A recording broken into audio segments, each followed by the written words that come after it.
Matthew 22:14 says, "For many are called, but few are chosen," suggesting a journey of faith that goes beyond merely hearing to active involvement and response to the divine call.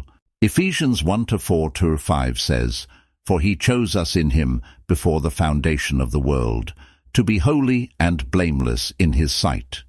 In love, he predestined us to be adopted as his sons through Jesus Christ, in accordance with his pleasure and will." Romans 8:28-30 unfolds the magnificent journey of the chosen ones, those foreknown by God and predestined to be conformed to the image of his Son. This predestination is not just a calling, but also justification and glorification stages of a divine process that refines and transforms. 1 Peter 2 says, "But you are a chosen generation, a royal priesthood, a holy nation, God's special possession, that you may declare the praises of him who called you out of darkness into his wonderful light." He calls us out of the shadows, declaring us a chosen generation, a royal priesthood, destined to proclaim the greatness of his divine light. Deuteronomy 7:6 says, "For you are a people holy to the Lord your God. The Lord your God has chosen you out of all the peoples on the face of the earth to be his people, his treasured possession." Here, the concept of being chosen is specifically applied to the people of Israel, highlighting their special relationship with God. Inspired by biblical narratives, we present the 10 signs that you may be chosen, adapted to contemporary language and understanding, but always aligned with biblical principles. On a direct calling. Like when God called Abraham in Genesis 12, a chosen one may feel a direct and unmistakable call to follow a path established by God, even if it means leaving behind comfort or conventionality. This direct call from God is like that voice deep in your heart that won't leave you in peace, a whisper that, no matter how much you try, you can't ignore. It's like what happened to Abraham in Genesis 12. God called him directly, saying, "Leave your country, your people, and your father's household, and go to the land I will show you." And look, Abraham didn't hesitate. He just went, without even knowing where he was going. That's true faith. Now imagine yourself in that situation, being called to leave everything behind, your comfort, your home, your whole life as you know it. It's quite a challenge, isn't it? But that's where we see the true sign of being chosen. God doesn't call the prepared, he prepares the called. And this preparation comes full of adventures and, of course, many twists and turns. 2. Facing the impossible. After the calling, a chosen one's life is like a roller coaster. You'll face tons of things that seem impossible, but that's exactly when your faith grows. It's at that moment when you remember the walls of Jericho falling in Joshua 6, simply because God's people believed and obeyed. They marched around the city, blew the trumpets, and boom, the walls came tumbling down. We don't always understand God's plans, but one thing is certain, they are perfect. Another thing that marks many chosen ones is empathy. It's that feeling that makes you cry with others, rejoice with them, and feel their pain as if it were your own. Jesus was a master at this, right? He saw the crowd and had compassion because they were like sheep without a shepherd. Matthew 9:36. Being chosen also means having a heart that cares, one that isn't indifferent to the world's pain. 3. Profound empathy. Being chosen by God is not just about facing giants and doing good, it's also about personal sacrifice. Paul faced everything: imprisonments, floggings, shipwrecks. 2 Corinthians 11:23-28. And even so, he didn't give up. He knew it was worth it because he was living out God's purpose for his life. In the end, that's what matters. If you're feeling this call, if your life is full of these signs, it could be that God is preparing you for something very special. But remember, it's a path that requires faith, courage, and lots of dedication. 4. Confronting the impossible. Like Joshua facing the walls of Jericho, Joshua 6, a chosen one often encounters situations that seem impossible to human eyes. but are overcome by faith and obedience to God. After that calling that stirs your soul comes the part we like the least, the challenges. You know, it's like facing a Goliath in your life without a slingshot or stone in hand. But here's where the story gets good, because it's when we're face to face with the impossible that God shows his strength. And then, my friend, we learn that no giant is too big to fall. Think about Joshua and the people of Israel standing there looking at the massive walls of Jericho thinking, what now? But then God shows up and tells them to march around the city. It seemed crazy, right? But on the seventh day, after marching 7 times and letting out a shout, the walls fell, just like that. Because when God commands, even the impossible bows down. 5. A life of sacrifice. Being chosen isn't just about victories. There are times when the battle is tough, and we wonder, am I on the right path? But I tell you, it's all part of the plan. Remember Job? He was a righteous man who feared God, and yet he lost everything. It seems unfair, right? But Job knew that in the end, God had a greater plan, and he remained faithful until the end without losing his faith. It's in those moments that we discover strength we didn't know we had, the faith that moves mountains. And look how interesting. Every challenge we face, every giant we defeat, we become stronger and more prepared for what God has in store for us in the future. It's like every problem is training for the big day. If you're thinking, but I don't have that much faith, I tell you, hold on. Faith is built one day at a time. God doesn't call the equipped, he equips the called. So if he called you, rest assured that he will give you everything you need to face these challenges. What's more, he will be by your side every step of the way, lifting you up and showing you the path.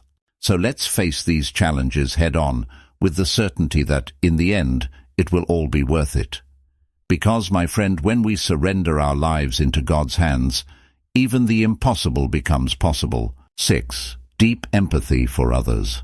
The ability to deeply feel the pains and needs of others, following the example of Jesus, who had compassion for the crowds, Matthew 9:36, is a significant sign of the chosen ones. They are called to impact and heal the lives of those around them. If there's one thing that cannot be ignored when we talk about being chosen, it's this thing called empathy. Empathy is what makes you feel what others are feeling. It's looking around and realizing that the world doesn't revolve around you. Jesus was a master at this.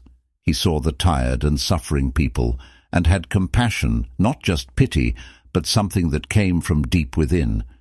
He wanted to make a difference in people's lives, and that's how we recognize a truly chosen one, someone who doesn't sit still, but wants to help and be part of the solution, like the Good Samaritan. 7. A life of sacrifice. Many chosen ones experience a life of sacrifice, like Paul, who faced persecution and suffering out of love for Christ, 2 Corinthians 11:23-28, demonstrating his total dedication to the mission received from God. If there's something we can't overlook when we talk about being chosen, it's this story of living a life of sacrifice. When I talk about sacrifice, I'm not referring to giving up a piece of cake, no. I'm talking about something big, like what Paul went through. He was an apostle who wasn't afraid to face whatever came his way, persecutions, imprisonments, even shipwrecks. He faced it all, and why? Because he had a mission, a calling, and nothing was going to make him give up. But don't think this is just something for ancient apostles. Being chosen today also requires these sacrifices. It's about letting go of some things, sometimes even many, for a greater cause. It's putting aside what we want to do, what needs to be done. And let me tell you, that hurts. It hurts because we have to give up our plans, our dreams, to follow God's plan. But here's the beauty of it. The beauty lies exactly in this surrender, in this act of trusting blindly that, even though we don't understand everything now, it will all make sense in the end. It's like every sacrifice is a piece of a giant puzzle. God has the box, knows how to put it together, and every piece we place, even when it hurts, is a step closer to completing this masterpiece. Now imagine this. You're living your life, and suddenly God asks you for something that seems really serious. God now. But that's exactly where faith comes in. Because faith is believing even when you can't see the end of the story. And let me tell you, it's not easy. Sometimes we even doubt, think about giving up. But remember Paul, even after being beaten and thrown in prison, he kept going strong because he knew it would be worth it in the end. And it really is. Because living a life of sacrifice isn't just about giving up. It's about gaining too. Gaining in faith, in strength, in understanding of the things that truly matter. It's about finding yourself in God in such a deep way that nothing makes sense without Him. And when you reach that point, you understand that every sacrifice, every bit of pain, had a reason. So if you're on this path, feeling like God is asking you for something big, something that will cost you, I say go for it. Because yes, it will hurt, it will be hard, but the reward is eternal. It's feeling God's presence in such a real way that it seems you can almost touch it. It's knowing that somehow you're part of something much bigger than yourself, something that goes beyond this life. And when you feel like throwing in the towel, remember, you're not alone in this. God is with you in every step, holding your hand even when you don't feel it. And more than that, there's a whole lot of people out there just like you, carrying their crosses, living their sacrifices, all to be closer to God. Now let's talk about something very special that marks the chosen ones, the revelation and deep understanding of the Scriptures. It's not just about reading the Bible and that's it. It's about feeling the words speaking directly to your heart. Imagine that moment in Luke 24:45 when Jesus opened the disciples' minds to understand the Scriptures. It's this ability to see beyond the written words, to find direction for your own life in the Holy Scriptures.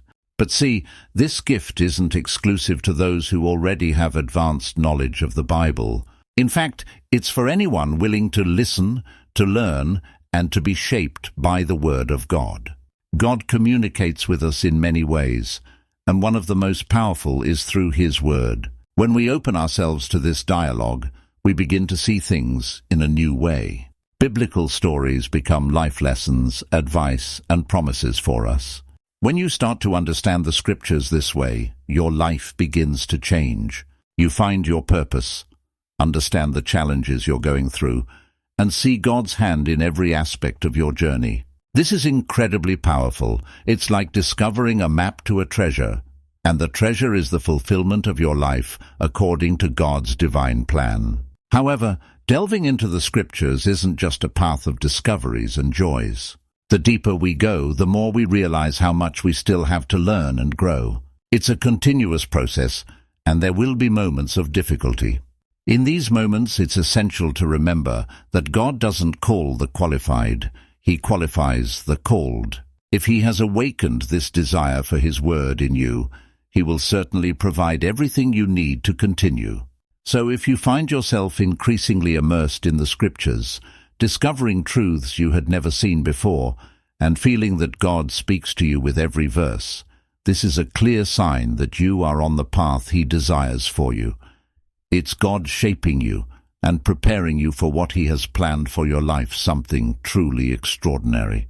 So I encourage you to dive fearlessly into this journey of discovering God through His Word, because it's the Word that will guide, sustain, and strengthen you no matter what the future holds.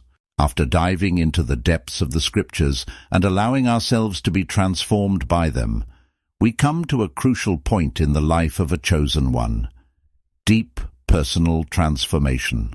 You know, it's like what happened to Saul. On the road to Damascus, he had such a powerful encounter with Jesus that it changed not only his name to Paul but his entire life. From a persecutor of Christians, he became one of the greatest apostles, dedicating his life to spreading the message he once tried to silence. This change in Paul's life is a clear example of the transformative power that comes from following God's call. When God chooses someone, He doesn't just call them, He transforms them. And this transformation is deep, touching our core, our beliefs, even our identity. It's not a superficial change. It's something that completely alters the way we see the world and ourselves. And look, this transformation isn't always easy. Sometimes it's like we're being dismantled so that something new and better can be built. There may be moments of doubt, uncertainty, even pain. But with each step of this process, we are drawing closer to what God has planned for us. We are becoming stronger, wiser, more compassionate. The most beautiful part of this journey is realizing that even in the difficulties, we are not alone. God is with us, molding us, guiding us, strengthening us. He sees the bigger picture, knows how the story ends, and every step we take under His guidance brings us closer to that destiny. So if you feel this transformation happening in your life, if the things you used to value no longer hold the same weight, if you're seeing the world with new eyes, it's a sign that you're on the right path. God is working in you, preparing you for something grand. And although the process may be challenging, the result is a life aligned with the divine purpose, full of meaning and fulfillment. So keep going, even when the path seems uncertain. Keep trusting, even when you don't understand everything. Because the work that God begins, He is faithful to complete. And in the end, looking back, you will see that every step, every challenge, was necessary to shape you into the person you were destined to be. Exodus 32:11-14 demonstrates a heart aligned with God's, one that is concerned about the salvation and well-being of others. After we go through this deep personal transformation, we reach a very important point in the journey of the chosen ones: prayer and intercession. Powerful, right? It's that direct connection with God where we present not only our own needs, but also those of others. It's like Moses, who didn't hesitate to intercede for the people of Israel. He climbed Mount Sinai, stood face to face with the Lord, and pleaded for those who had sinned. Now think with me, this isn't just any conversation. It's a heart-to-heart conversation with the Creator of the universe. When we start praying like this, things begin to change. Not just around us, but within us too. Intercession takes the focus off ourselves and places it on others, expanding our capacity to love and to give. Praying for others, interceding for those going through difficulties, is one of the greatest acts of love. It shows that we are truly following in the footsteps of Jesus, who lived His life on earth serving and loving others unconditionally. But don't think it's just about talking to God and that's it. Intercession is a spiritual battle, standing in the gap and fighting in heavenly realms for those who cannot fight for themselves. It's serious. Sometimes we feel the weight and responsibility, but we also feel immense joy, knowing we are making a difference in someone's life, even if we don't see immediate results. So, if you often find yourself on your knees, with a heart full of requests, not just for yourself, but especially for others, know that you're on the right path. This willingness to intercede is a clear sign that God is using you as a channel of blessings, as someone who truly cares about others. So keep going strong in this mission. Don't underestimate the power of prayer. God hears every word, sees every tear, and knows the sincerity of your heart. In His time, the answers will come. Are you ready to continue on this journey of intercession and love for others? The ability to resist significant temptations, demonstrating integrity and unshakable faith like Jesus in the desert, Matthew 4:1-11, is a clear sign of God's presence and strength in the life of the chosen one. Now, moving forward in our journey, let's talk about something that really tests the heart of the chosen ones: resisting temptation. Oh, this is a tough one, isn't it? It's when life places that challenge in front of you, the one that shakes you to your core and makes you question how far your faith will take you. It's like Jesus in the desert, facing the devil head-on, rejecting every temptation with the Word of God. He showed that no matter how difficult the trial, with faith and knowledge of the Word, we can overcome anything. Think about it. Temptation comes in many forms: